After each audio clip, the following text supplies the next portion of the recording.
أعوذ بالله من الشيطان الرجيم بسم الله الرحمن الرحيم السلام عليكم ورحمة الله وبركاته الحمد لله رب العالمين الصلاة والسلام على أشرف الأنبياء والمرسلين سيدنا ومولانا محمد وعلى آله وصحبه أجمعين اللهم صل وسلم على سيدنا محمد وعلى آله وصحبه ومواله وبعد. Yang pertama, marilah kita panjatkan puja dan syukur atas kehadirat Allah Subhanahu wa taala, yang mana alhamdulillah Allah Subhanahu wa taala masih memberikan kita berbagai macam nikmat. Di antara nikmat yang masih Allah tanamkan di dalam jiwa kita dan diri kita yaitu nikmat iman dan Islam.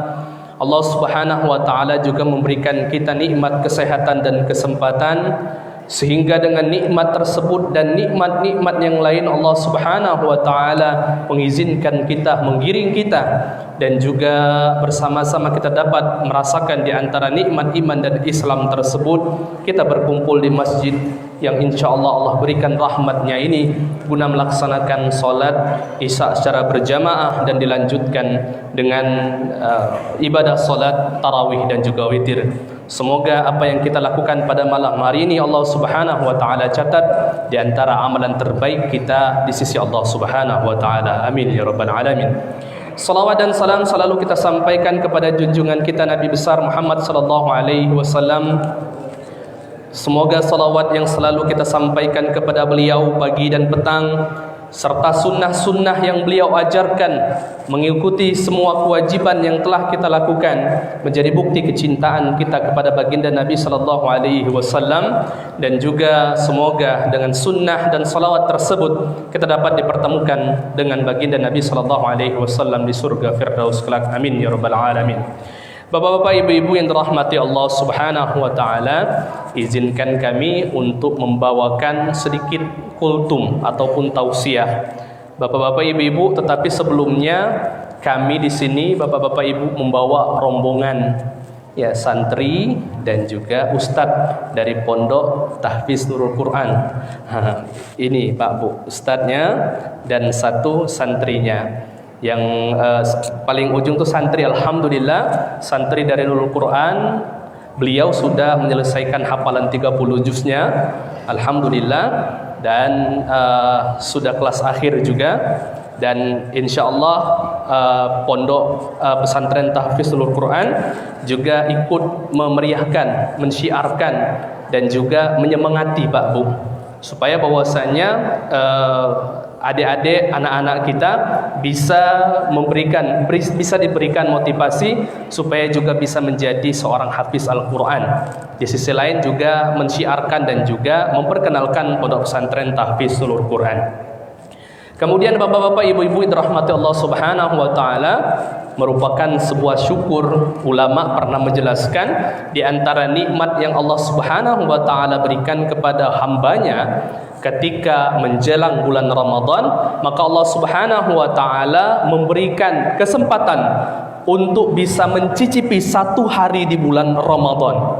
Merupakan sebuah nikmat karena kebanyakan saudara kita, tetangga kita, teman kita, atau bahkan keluarga kita tidak Allah Subhanahu wa taala berikan kesempatan untuk bisa mencicipi awal bulan Ramadan. Namun alhamdulillah, syukur telah kita ucapkan dalam bentuk dan juga kita aplikasikan dalam bentuk ibadah. Allah Subhanahu wa taala memberikan kita setengah bulan Ramadan sudah kita lalui, alhamdulillah.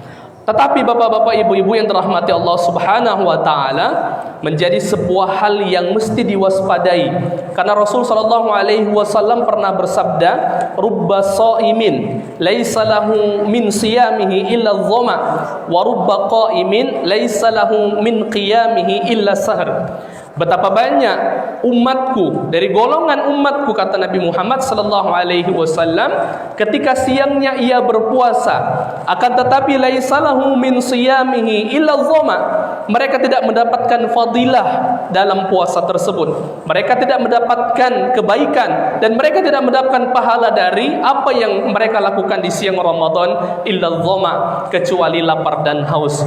Wa rubba qaimin laisa lahu min qiyamihi illa sahr, dan begitu juga banyak dari kalangan umatku ketika siang tidak mendapatkan apa-apa, malamnya pun juga tidak mendapatkan apa-apa. Tarawih yang dilaksanakan, witir yang dilakukan, serta salawat dan zikir yang dilantunkan tidak mendapatkan pahala di dalamnya illa sahur, kecuali hanya dianggap bermalam bergadang, capek dan juga menghabiskan malam tidak mendapatkan apa-apa. Maka oleh karena itu bapak-bapak, ibu-ibu yang dirahmati Allah Subhanahu wa taala, 15 ataupun masuk ke dalam malam 16 di bulan Ramadan, maka jadikan 15 kemarin sebagai introspeksi diri kita. Apakah benar-benar Ramadan pada tahun ini sudah lebih baik daripada Ramadan tahun lalu, ataukah na'udzubillah Ramadan pada tahun ini lebih buruk daripada Ramadan yang tahun lalu? Maka 15 ataupun kurang dari 15 hari ke depan kita gunakan, terkhusus di 10 malam terakhir kita manfaatkan agar apa yang Allah kehendaki menjadi hamba yang muttaqun, hamba yang bertakwa didapatkan bagi setiap muslim, terkhusus jamaah pada malam hari ini. Bapak-bapak, ibu-ibu yang dirahmati Allah Subhanahu wa taala, setidaknya ulama memberikan 2 tips agar terhindar, agar kita tidak masuk dalam golongan-golongan hamba-hamba yang ketika siang tidak mendapatkan pahala puasa dan malam juga tidak mendapatkan pahala tarawih dan juga witir. Setidaknya ada 2 tips. Yang pertama, hendaklah kita fokus dan juga memperbaiki dari faktor internal, kemudian memperbaiki dari faktor eksternal. Apakah itu memperbaiki dari faktor internal? Yang pertama adalah ibadah puasanya itu sendiri. Bapak-bapak, ibu-ibu yang dirahmati Allah Subhanahu wa taala, ketika kita berbicara tentang puasa, maka puasa itu cuma 2 rukun di dalam puasa, niat dan juga menjauhi dari segala hal yang membatalkan di bulan Ramadan. Bapak-bapak, ibu-ibu, ulama menjelaskan kebanyakan di antara umat Nabi Muhammad kita ini, Pak Bu, tidak diterima puasanya dikarenakan menyepelekan niat. Mereka hanya datang ketika bulan Ramadan datang, hanya berpuasa tanpa berniat sebelum waktu fajar.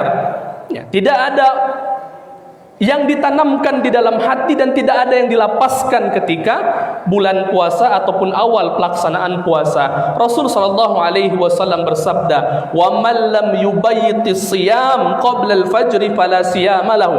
Barang siapa di antara umatku yang ketika datang Ramadan dia tidak berniat ataupun tidak menancapkan di dalam hatinya niat melaksanakan ibadah puasa Ramadan sebelum waktu fajar, fala siyamalah, maka dia tidak dianggap alias tidak sah puasanya tersebut. Itu niat. Kemudian yang kedua, segala hal yang bisa membatalkan puasa Ramadan. Bapak-bapak, ibu-ibu, sebagian dari kita tahu bahwasanya Ramadan ini merupakan momen yang di dalamnya kita tidak makan, tidak minum, lesu badan. Sebagian dari kita banyak yang kasratun naum, banyak tidur ketika bulan Ramadan. Padahal ulama menjelaskan kasratun naum, banyak tidur di bulan Ramadan merupakan salah satu hal yang bisa mengurangi pahala puasa atau bahkan bisa menghilangkan ataupun membuat puasa kita batal. Apabila puasa selama 1 hari lebih dari setengah harinya digunakan untuk tidur siang di bulan Ramadan. Itu faktor internal dari hal yang berhubungan dengan puasa. Faktor internal hal yang berhubungan dengan sholat tarawih, bapak-bapak, ibu-ibu. Kita ketahui sebagian dari saudara kita umat muslim juga, mereka melaksanakan sholat tarawih bukan dari segi kualitas, tetapi mementingkan kuantitas, atau bahkan melaksanakan sholat tarawih tidak sesuai dengan tuntunan yang diajarkan oleh baginda Nabi Sallallahu Alaihi Wasallam. Ketika mereka membaca Al-Fatihah yang dibaca tidak ada kehusyuan. Ketika mereka melaksanakan ruku' di dalam sholatnya, mereka tidak ada tumaknina. Ketika mereka tidak berdiri dengan sempurna. Ketika mereka sujudnya tidak sempat membaca doa. Dan ketika mereka duduk di antara 2 sujud, tidak ada lantunan harapan doa Rabbighfirli warhamni wajburni hingga akhir yang diajarkan oleh baginda Nabi sallallahu alaihi wasallam. Dan hal tersebut tidak sesuai dengan sunnah Nabi. Summarka hatta tatma'inna raki'an.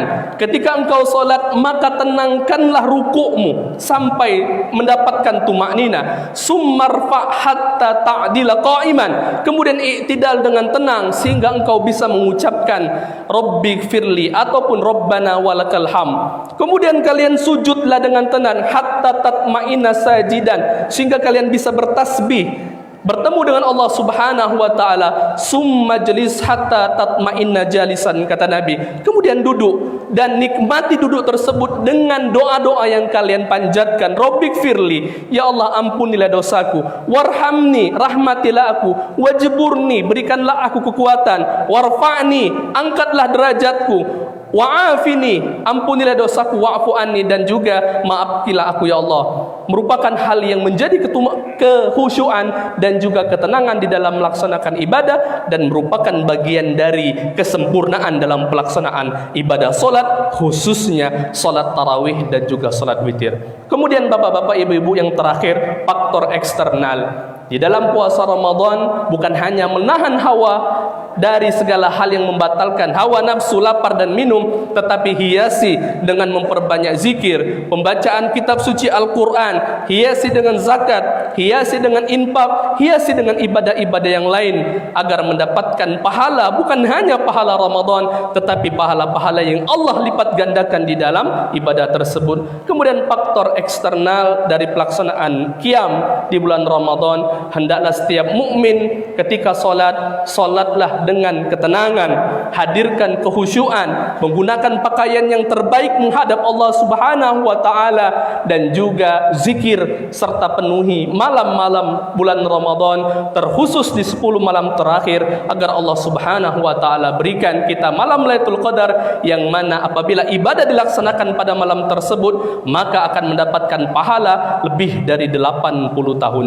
Bapak-bapak, ibu-ibu yang dirahmati Allah Subhanahu wa taala, di setiap sisi bulan Ramadan, setiap detik bulan Ramadan merupakan tempat kita mustajab doa, maka banyak-banyaklah berdoa, dan harapan di antara doa, harapan kita semoga Allah Subhanahu wa taala memberikan kita malam Lailatul Qadar, dan juga menjadikan Ramadan pada tahun ini lebih baik daripada Ramadan yang telah lalu. Amin ya rabbal alamin. Bapak-bapak, ibu-ibu yang dirahmati Allah Subhanahu wa taala, mungkin itulah dari kami. Segala hal yang baik maka dijadikan sebagai bahan yang bisa sama-sama kita laksanakan. Apabila ada yang kekurangan ataupun keburukan dari kami, semuanya itu berasal dari kelemahan dan juga khilaf kami sebagai hamba Allah Subhanahu wa taala. Aqulu qouli hadza wa astaghfirullahal azim. Wassalamualaikum warahmatullahi wabarakatuh.